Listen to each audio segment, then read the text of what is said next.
Assalamualaikum warahmatullahi wabarakatuh. Salam aspirasi. Belakangan ini kita sering melihat isu-isu di media seputar institusi kepolisian. Maka dari itu, tema kita kali ini yaitu polisi humanis. Langsung saja kita tanyakan ke Om Kemas Benjamin. Assalamualaikum warahmatullahi wabarakatuh nih Om. Waalaikumsalam. Lama nggak ketemu kamu nih. Belum habis pulang kampung Om. Oke.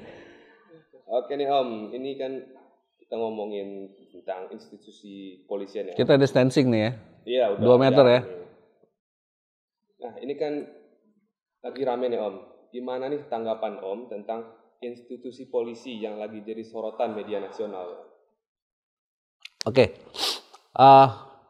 Saya tahu tuh maksud dan tujuan pertanyaan itu. Tapi kalau dikatakan kenapa polisi menjadi trending topik saat ini, menurut saya dari sisi sosial ya. Saya ini orang teknik tapi pemerhati sosial gitu ya.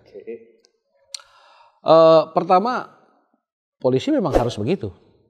Polisi harus begitu. Institusi polisi tupoksinya kan adalah pengamanan untuk masyarakat kan. Nah, jadi memang dia harus setiap tindakannya untuk masyarakat. Jadi dari dan untuk masyarakat polisinya gitu loh. Nah, kalau berbicara kenapa polisi begini-begini, nah ini saya nggak bicara polisi ya, nggak bicara institusi polisi.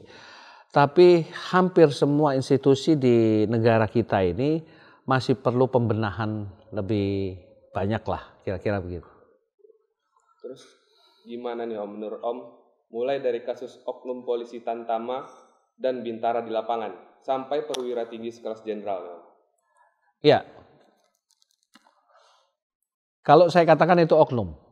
Ya, dari 400.000 lebih anggota Polri di Indonesia yang melakukan hal seperti itu ada maaf, ada hanya beberapa gelintir. Jadi 0,0 sekian persen sebenarnya. Jadi karena sekarang ini medsos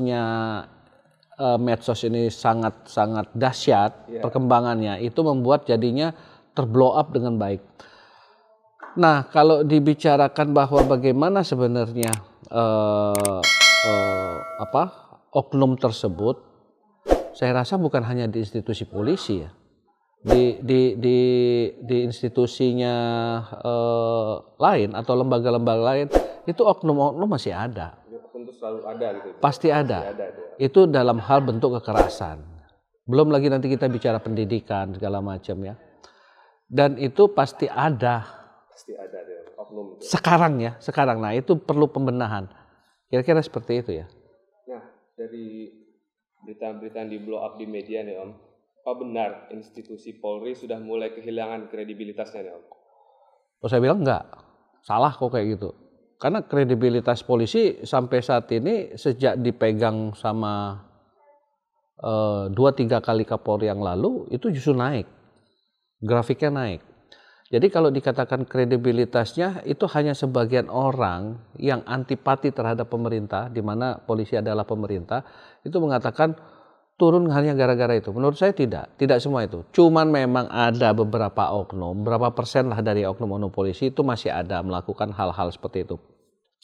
Contoh kalau kamu tadi bicara dari Tamtama sampai jenderal, itu kan oknum.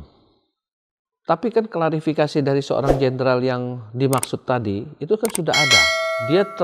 Dia dalam kondisi stres karena ada kasusnya pribadinya dia, terus disatukan dengan yang dianggap penista agama itu, dan kebetulan satu blok mungkin ya, bukan satu sel kali ya, satu blok dihajar sama gitu. Lah itu mungkin emosionalnya, tapi kan sudah diperiksa sama institusi mereka sendiri kan, pengawas dari institusi mereka. Jadi dan itu diakui sudah diklarifikasi kan sebenarnya gitu.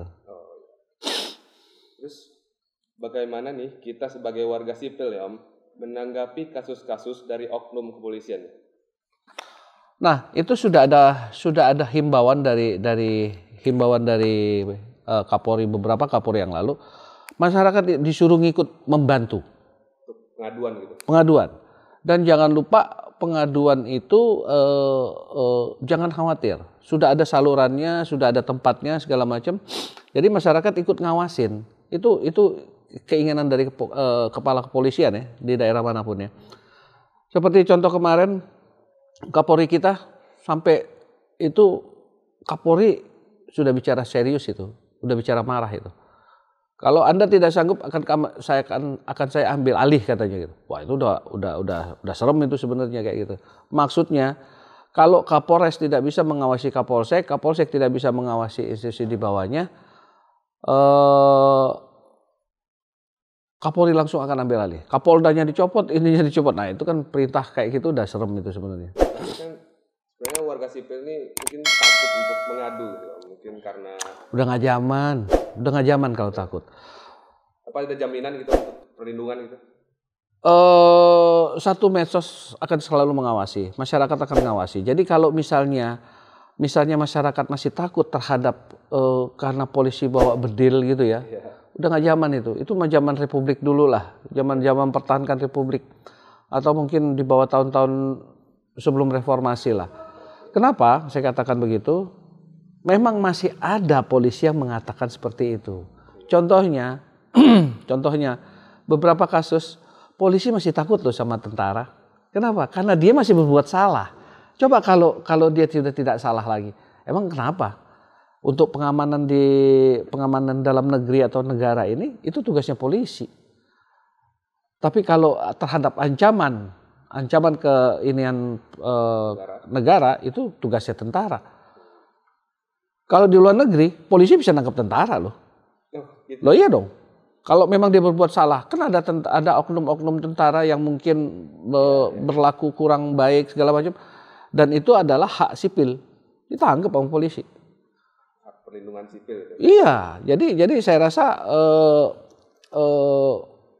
polisi juga memang sudah harus sangat-sangat menurut saya membenahi. Jadi mungkin saran saya ya dalam pendidikan polisian, justru dalam hal pendidikan dia kalau tamtama itu mungkin 8 bulan, kalau misalnya di Akpol itu sampai 3-4 tahun, itu saya rasa harusnya 50% itu adalah ilmu-ilmu sosial yang harus ditanamkan kepada mereka, bahwa mereka ini digaji oleh ini, mereka juga digaji oleh uang rakyat, dari pajak rakyat segala macam. Mereka harus disadarkan itu. Harus mereka disadarkan itu mereka itu bukan kelompok elit yang boleh semena-mena karena punya pistol kayak gitu. Seperti contoh kemarin jenderal tentara yang marah sampai menulis surat kepada Kapolri itu kan, justru dia membela itu. Kenapa? Karena polisi masih yang datang itu Brimob. Brimob itu adalah pasukan khususnya polisi sebenarnya. Nah, hal-hal itu sebenarnya tidak boleh terjadi. Jadi masih ada oknum polisi yang menggunakan hal seperti itu.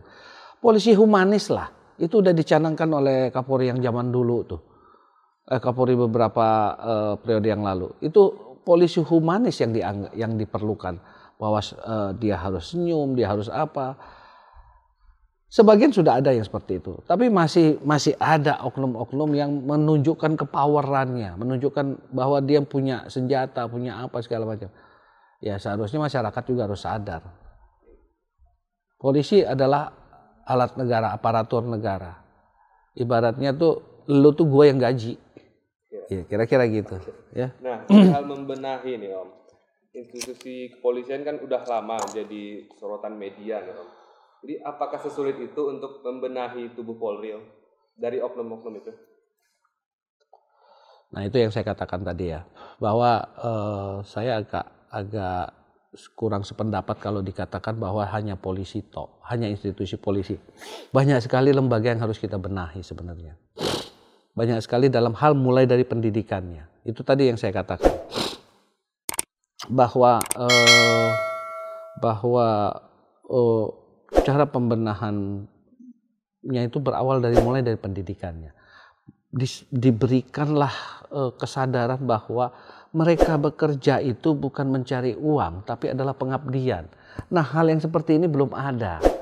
Nah, ditambah lagi keuangan negara atau ekonomi negara kita masih belum bisa mampu memberikan sesuatu reward yang pasti sama mereka. Contoh seperti misalnya mereka menangani kasus tipikor yang nilainya sampai 300-500 miliar. Sementara gaji mereka sekarang ada kok di media massa, gaji pokoknya berapa, tunjangan ini berapa segala macam. Itu masih berkisar kalau pangkat seorang kita bicara perwira saja, itu tidak lebih dari 8 juta. Anaknya 3, sekolah di swasta 2, 1 sudah kuliah gitu loh. Di mana mereka bisa hidup kayak gitu? Nah, itu negara harus memberikan perhatian seperti yang kayak gitu. Oke, kalau Tamtama digaji 4 juta, 3 juta, no problem ya, karena dia masih single ya. Dia masih single, mungkin gaji 4 juta untuk single sih fine-fine aja ya. Belum ada tanggungan segala macam, fine-fine aja. Tapi coba lihat seorang sudah senior, udah di atas 10 tahun segala macam, dia ada keluarga segala macam. Jadi keuangan negara menurut saya perlu membenahi itu. Mungkin menurut saya next presiden mungkin akan diperhatikan yang kali. Dan itu bukan hanya institusi polisi saja. Institusi yang lain juga. Institusi lembaga negara di kita ini masih banyak yang menjadi permasalahan. Contoh misalnya, salah satu contoh ya, sebuah lembaga yang membidangi infrastruktur. Seorang penanggung jawab proyek tersebut nilainya sampai misalnya 200 miliar segala macam. Berapa penghargaan negara terhadap dia? Tambahan penghargaan terhadap dia mengelola 200 sampai 400 miliar. Tanggung jawabnya besar gitu ya?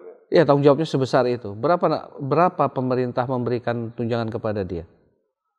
Tambahan dia itu hanya 1.500.000 something lah, 1.500.000 something. Di mana orang pasti akan melihat, gue capek-capek ngawasin ini, kalau salah gue tetap ditegur, kalau baik ya itu memang salah satu tugas dia. Penghargaan cuma 1,5 juta. Di negara lain itu diberikan persentage. Lo kalau sukses 200 miliar, lo dapat 0, sekian persen, bisa aja gitu loh. Itu lebih fair menurut saya. Nah, jadi secara global menurut saya bukan hanya institusi polisi, ya dari yuridis juga harus dibenahi, begitu juga dari legislatif. Kan sempat viral kemarin gara-gara penyanyi kita KD kan membongkar bahwa ya cuman segitu tuh. Ya toh, penghasilan seorang legislatif begitu, dan itu kalau di total ya cuman berapa puluh juta. Tapi kehidupan glamor mereka segala macam nggak akan mencukupi. Ya. Nah, misalnya nih, kemarin itu saya sempat bercanda sama teman-teman, bukan bercanda, ngomong kosong gitu. Kenapa sih pemerintah negara bukan pemerintah ya, negara tidak menghargai dia untuk menjadi seorang caleg pusat? Itu kira-kira untuk biaya kaos, kampanye segala macam nggak kurang 5 miliar, nggak kurang loh ya. Untuk kampanye sampai dia kepilih itu nggak kurang. Malah lebih, dan ada yang lebih dari besar seperti itu. Yang mbok yo negara sadar dong. Ya kembalikanlah uangnya. Misalnya, oke, gajinya dia kita anggap 100 juta, tapi rakyat ribut. Wah, gaji anggota dewan begini, tapi lihat tunjukkan kinerja. Jadi saya melihat di legislatif juga itu ada beberapa oknum yang memang politikus sejati, ada juga yang pekerja, ada juga akademisi yang sangat-sangat bekerja untuk hal itu. Nah, hal-hal yang kayak gitu mestinya diperhatikan sama negara. Jadi bukan hanya dari lembaga negara eksekutif saja ya. Ya yudikatif kita juga masih begitu. Legislatif kita masih begitu. Kira-kira memang cukup kompleks lah kalau bicara institusi ya, kira-kira begitu. Oke, kalau gitu balik ke oknum lagi nih Om. Jadi menurut Om ini, adanya oknum ini apa benar dari kesalahan pola pendidikan di awal atau emang banyak godaan di lapangan? Sangat varian menurut saya. misalnya si A, masih ada loh di Indonesia kepengen jadi polisi berani bayar sekian ratus juta. Iya toh, masih ada. Masih ada loh orang masih mau bayar puluhan juta sampai ratusan juta untuk menjadi PNS. Masih ada kan? Masih ada loh di kalangan yudikatif untuk menjadi di kalangan yudikatif untuk menjadi sebagai pengacara, untuk menjadi ini harus menyediakan sekian. Masih ada loh. Untuk mendapatkan SK masih ada loh yang kayak gitu. Untuk mendaftarkan menjadi kuasa hukum itu masih ada loh. Bahwa harus membayar. Kemana uang itu? Nah jadi menurut saya seperti beberapa opini saya yang lalu, saya ingin semuanya itu adalah pimpinan. Pimpinan mengatakan tegas, ada yang berani begini, saya gebuk.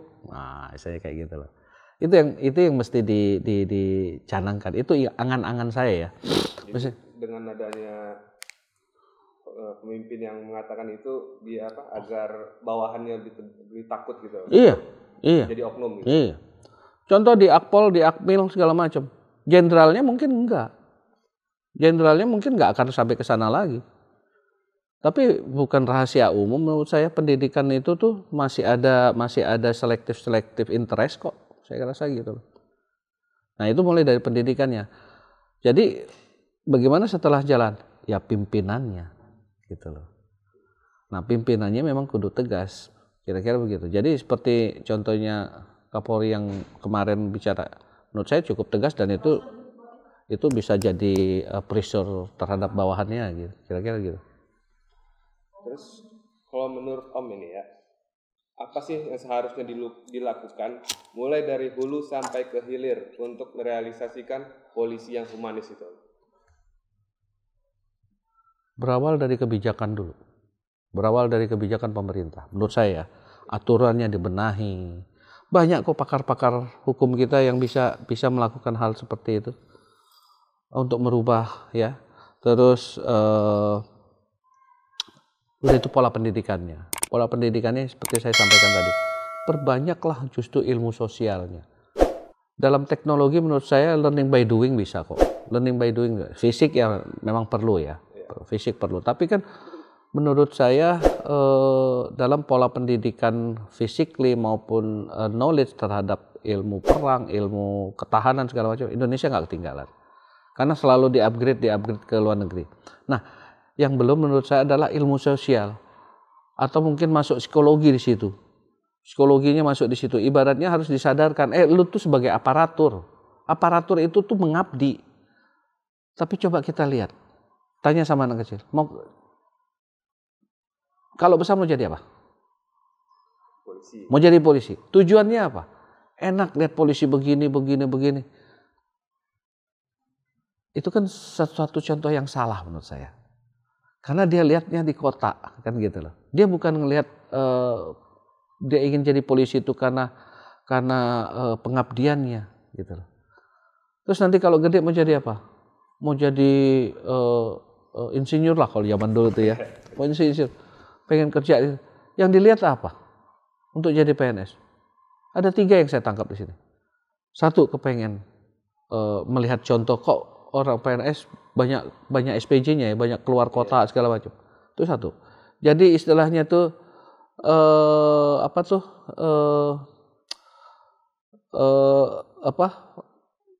liburan sembari tugas kira-kira gitu loh. Apa itu duty of trip apa gitu, saya lupa itu ada istilahnya dulu, joke-nya itu. Itu 1. Yang kedua, pengen disekolahin sama negara. Jadi pendidikan, enak tuh, nanti disekolahin segala macam. Dibiayain sama negara, ya toh. Nah yang ketiga nih yang lebih parah, pengen kaya.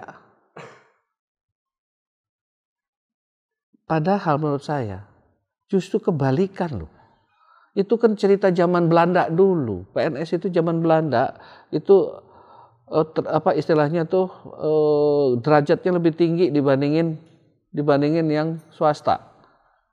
padahal gajinya lebih kecil. Tapi sekarang gaji udah lumayan loh.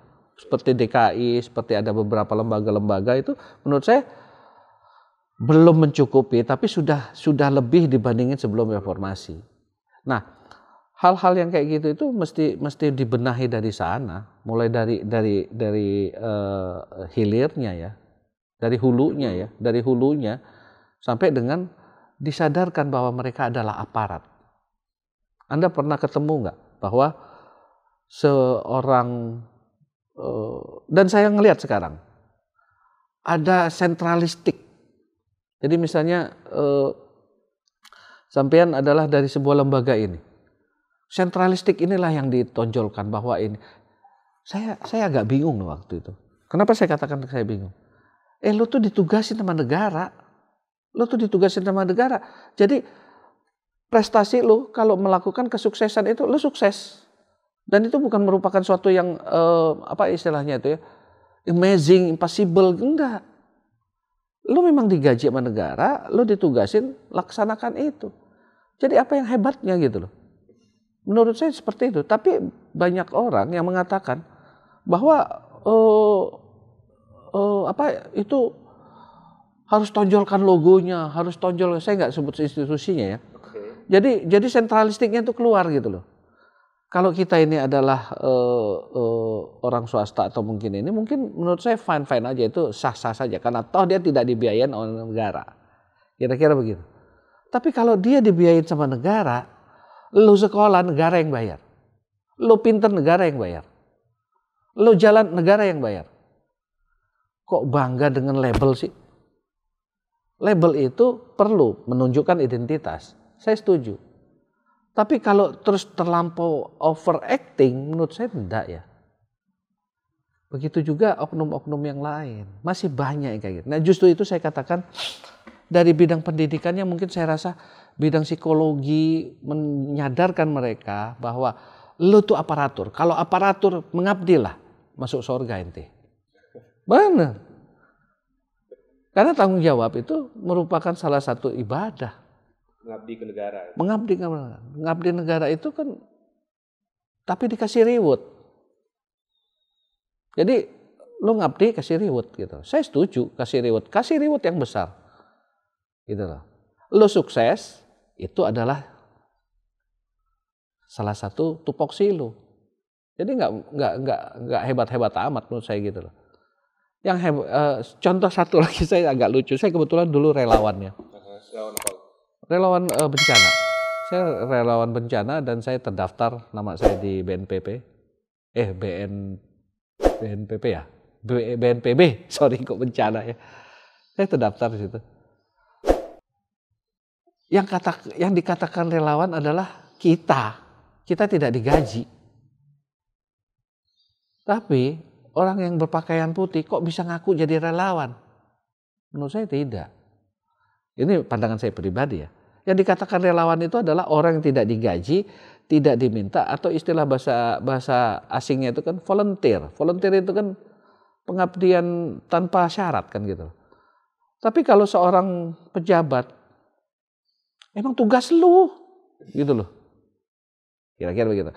Saya agak berkembang banyak mengacu kepada, bukan mengacu maksudnya, saya banyak bicara melebar karena saya katakan lagi di awal tadi, bukan hanya institusi polisi. Banyak hal institusi di negara kita ini kudu mesti ya dibenahi lah pelan-pelan. Tapi sudah ada growth-nya, sudah ada. Kira-kira begitu. Nah, kita kembali ke institusi kepolisian ya Om. Om kan banyak nih kenal dekat anggota kepolisian ya Om. Pernah nggak sih Om nanya ke mereka soal kasus-kasus yang ada nih? Atau ada informasi dari anggota internal gitu? Banyak sih, banyak. Cuman kan saya kebetulan menjaga itu hanya untuk konsumsi pribadi. Jadi ada beberapa oknum, saya katakan oknum lah ya. Oke. Sampai bilang pernah ngomong sama saya, bicara santai gitu. Lu kalau sudah jadi komandan nggak memperhatikan anak buah lu kelewatan, katanya gitu. Itu di institusi polisi loh. Kelewatannya gimana itu? Ya kalau ibaratnya kalau kita sudah jadi komandan, terus nggak perhatiin anak buah lu, dia bilang anak buah itu anak buah kita maksudnya, anak buah di bawahnya, nggak memperhatikan itu sebuah komandan yang kelewatan menurut oknum itu. Jadi sebenarnya ada tiga hal bentuk kepemimpinan di institusi itu. Saya tangkap begitu. Satu, yang betul-betul mengabdi segala macam itu ada, masih ada. Betul-betul abdi negara itu ada. Yang kedua, soso lah. Soso itu setengah-setengah lah. Yang abdi kalau memang ada tugas penting segala macam, tapi dia juga menjadi apa namanya itu, mencari nafkah. Soso lah. Yang ketiga, yang tipe kemaruk. Tipe kemaruk. Kemaruk gimana itu? Di dalam institusi yang kita sebutkan dari tadi, yang benar bisa salah loh, yang salah bisa benar loh. Itu bisa terjadi kok, dan itu rahasia umum kok menurut saya. Masih ada prinsip kalau bisa dipersulit ngapain dipermudah? Masih ada kan? Iya toh? Gitu loh. Jadi yang ketiga itu termasuk oknum kan? Ini oknum kemaruk tadi, oknum kemaruk. Jadi oknum kemaruk, oknum yang masih mencari nafkah, tapi sosio setengah-setengah, tapi juga masih ada yang abdi negara sejati. Ini yang perlu diberikan appreciate gitu loh. Dan tiga-tiga ini masih ada gitu. Nah, apakah ada itu salah satu yang pernah diceritakan bahwa masih ada anggota saya, bukan anggota saya maksudnya teman-teman gua katanya gitu loh, yang bekerja kayak gitu. Ditambah lagi masih ada komandan yang nilep uang ban atau uang bensin gitu masih ada katanya. Itu kelewatan banget katanya. Padahal rezeki itu datang aja kok katanya, kira-kira gitu. Nah ini selanjutnya nih Om. Om optimis nggak dengan perbaikan institusi Polri yang lebih humanis, dimulai dari zaman Pak Tito Karnavian sampai saat ini diduduki oleh Pak Listio Sigit? Kenapa ente ngomong teman saya Pak Tito? Seharusnya dari perkembangannya gitu Om, gitu. Perbaikan dan bertahap gitu Om. Dari zaman Pak Tito sampai sekarang Pak Listio Sigit. Ya kan Kapolri yang lain juga ada kan. Saya lihat sih sejak reformasi, sejak Polri berdiri sendiri memang sudah ada perbaikan. Tapi memang ada perbaikan yang cepat, ada perbaikannya itu jalan di tempat atau lambat. Memang sudah ada. Nah, tapi perkembangan kehumanisannya itu memang saya lihat sebenarnya guru Polri itu nanti satu saat saya akan coba wawancarain. Ada beberapa senior Polri yang benar-benar abdi negara. Guru Polri itu almarhum Pak Awaludin kan, Profesor Awaludin ya, Jenderal Awaludin Kapolri yang lalu. Dialah yang merubah tidak lagi sepatu jenggel ya, sepatu tentara. Dulu kan polisi juga sepatunya tentara begitu kan, tapi dirubah menjadi pantomim gitu. Itu salah satu menunjukkan agar tidak dikesankan garang gitu loh. Terus tapi tidak tahu tahu balik lagi. Dulu pangkatnya polisi itu tidak lagi harus mengkilat bintang segala macam gitu ya. Tapi semuanya tuh pakai bordiran. Tapi sekarang saya lihat kok balik lagi ya gitu. Tapi itu salah satu upaya menunjukkan ya. Sudah itu beberapa pimpinan Kapolri, pimpinan polisi sudah membenahi pelan-pelan ya. Mulai dari zamannya siapa dulu tuh Pak Nanan segala macam itu beberapa prinsip-prinsip Polri dimasukkan di dalam pelajarannya malah gitu. Saya yakin lambat laun dari sekarang Pak Listio ya dan dia orang yang memang abdi negara dan bekerja untuk negara sejak dia zaman Kapolres dulu ya. Itu serius, kinerjanya cukup baik menurut saya dan tegas gitu ya. Masukan bagi anak muda yang pengen masuk kepolisian dengan motivasi Cuma untuk wewenang dan uang gitu. Itu tadi. Anak gua kasih tahu. Kalau mau kaya, dagang. Udah. Apa istilahnya, usaha, jadi entrepreneur lah. Kalau mau kaya cepat gitu aja. Ya. Tinggal kembali nanti kepada agama. Dagang itu kan ada yang halal, ada yang haram, masalah kan gitu loh. Sudah kemarin saya nyimpang dikit ya. Kemarin MUI Jatim mengharamkan uang kripto loh. Kripto. Iya. Nah itu anak muda harus tahu. Itu udah keluar itu. Iya, justru itu menurut saya anak muda memang harus banyak belajar, harus banyak pengetahuannya, harus banyak referensinya yang banyak. Kalau masuk jadi abdi negara, lu mau masuk surga, masuk neraka, itu aja deh. Tapi anak muda bisa nggak diajak ke surga dan neraka? Nggak bisa kali ya. Tapi kalau mau bilang mau kaya atau jadi abdi, ya itu tadi saya bilang, jadilah entrepreneur. Lu jangan masuk polisi deh, lu jangan masuk jadi pegawai negeri, lu nggak usah masuk tentara. Kalau masuk ke sana, tanamkan sama diri bahwa lu abdi negara. Nah persoalannya ini adalah, kalau boleh saya presentasikan ya, yang masuk aparatur negara itu rata-rata yang ibaratnya itu ambil cara aman. Yang cara amannya apa? Satu, mereka akan dapat gaji rutin. Kedua, iming-iming soal pensiun. Gitu. Itu tadi. Kalau lo survive, kenapa lo takut? Rezeki di tangan Tuhan kok. Anak muda, kalau mau masuk kepada institusi negara, mikir 2 kali deh. Mikir 2 kali itu kenapa? Lo kalau mau kaya, dagang. Tapi kalau lo mau ngabdi, masuk surga ente. Harus kayak gitu. Jadi kalau memang mau masuk jadi aparatur negara, saya mungkin dulu tahun 90-an kalau mau jadi aparatur negara, ya mungkin udah kelasnya apa kali ya. Atau itu satu, positifnya mungkin udah jadi udah jabatan tertinggi mungkin ya, karena tahun 90-an loh. Itu satu. Yang kedua, masuk penjara. Kenapa gitu? Iya, karena godaan di situ banyak sekali gitu loh. Kira-kira begitu loh. Nah, jadi kembali lagi ke pertanyaan sampean tadi, bagaimana anak muda? Pikirkan masing-masing anak muda. Kalau anak mudanya mikirkan bahwa masuk PNS itu adalah merupakan abdi dan mengabdi untuk negara, fine, lo masuk surga nanti. Tapi kalau mau kaya, jangan masuk situ. Kalau mau pintar juga nggak usah masuk situ. Kira-kira gitu. Kalau mau kaya lo dagang, lo apa segala macam, bisa meledak kok. Kira-kira begitu. Ya. Oke nih Om, ini terakhir nih Om.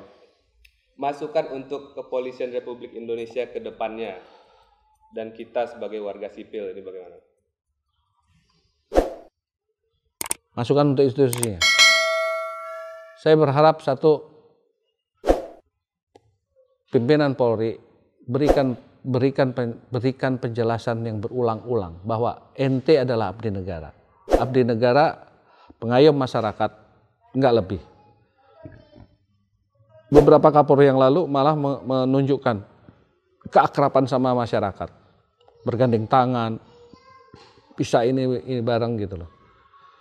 Tapi jangan nunjukkan arogansinya gitu loh. Karena dia di dalam undang-undang diperbolehkan memakai sirine, memakai strobo segala macam. Dia mau pulang ke rumah aja, mau ngeliatin udah tugas dari ini, tetap aja dia pakai melakukan sirine. Terjadi nggak? Padahal dia mau ini loh. Nah, yang kayak gitu-gitu tuh kesadaran pribadi kan sebenarnya. Nah, untuk melaksanakan kesadaran pribadi itu butuh waktu memang. Butuh waktu, tapi memang yang jelas adalah ketegasan. Jadi sebenarnya dilematis memang. 400.000 itu masih kurang. 400.000 anggota Polri itu masih kurang dibandingkan dengan 200 kan? 250-an ya? Juta ya? Masyarakat Indonesia. 270-an. 300 hampir 300-an. Itu sangat kurang sebenarnya. Jadi ibaratnya ente ngadu, mestinya kan dipecat. Pimpinan mikir lagi, ini kalau gue pecat, negara juga rugi. Kenapa? Sudah mendidik dia segala macam, menggaji dia, atau gue pecat gitu. Jadi dilematis juga emang. Kekurangan personil berarti. Sebenarnya itu, intinya gitu. Saya melihat dari sisi positifnya, kenapa Polri kadang-kadang suka kalau tidak kelewatan dan tidak viral, itu agak enggan mengefektifkan pengaduan masyarakat. Pengaduan masyarakat untuk oknumnya ya. Tindakan itu akan terhampat segala macam itu, salah satunya adalah gue pecat, belum tentu gue dapat lagi. Untuk sekarang ini sebuah polsek saja masih kekurangan orang loh sebenarnya. Untuk sebuah polsek. Nah itu jadi dilematis kan jadi sebenarnya. Nah oleh karena itu kita butuh Polri memberikan penjelasan atau pendidikannya kepada anggotanya, ente abdi negara, ente pengayom masyarakat, bergandengan tanganlah sama masyarakat. Jangan malah mendulukan ya ini oknum lagi ya saya sorry banget, Dumasnya polisi itu segini loh, di Polres ataupun di Polda maupun di Polsek, setumpuk-tumpuk ini. Nah yang dikatakan tebang pilih, ente siapa nih? Oh ini kan kayaknya perlu nih gitu. Jadi banyak hal yang tadi saya sebutkan, kalau bisa dipersulit, kenapa harus dipermudah? Masih ada oknum kayak gitu. Nah tolonglah Kapolri ataupun pimpinan Polri memberitahu itu. Nggak usah tutup mata, masih ada itu anak buah ente kayak gitu. Kira-kira begitu. Oke Om, itu tadi beberapa pertanyaan dari kita ya. Terima kasih waktunya nih Om, udah mau memberikan sedikit informasi dan inspirasi bagi kita ya Om. Iya. Oke, sampai jumpa lagi Om. Salam inspirasi. Salam inspirasi. Assalamualaikum warahmatullahi wabarakatuh. Waalaikumsalam warahmatullahi wabarakatuh.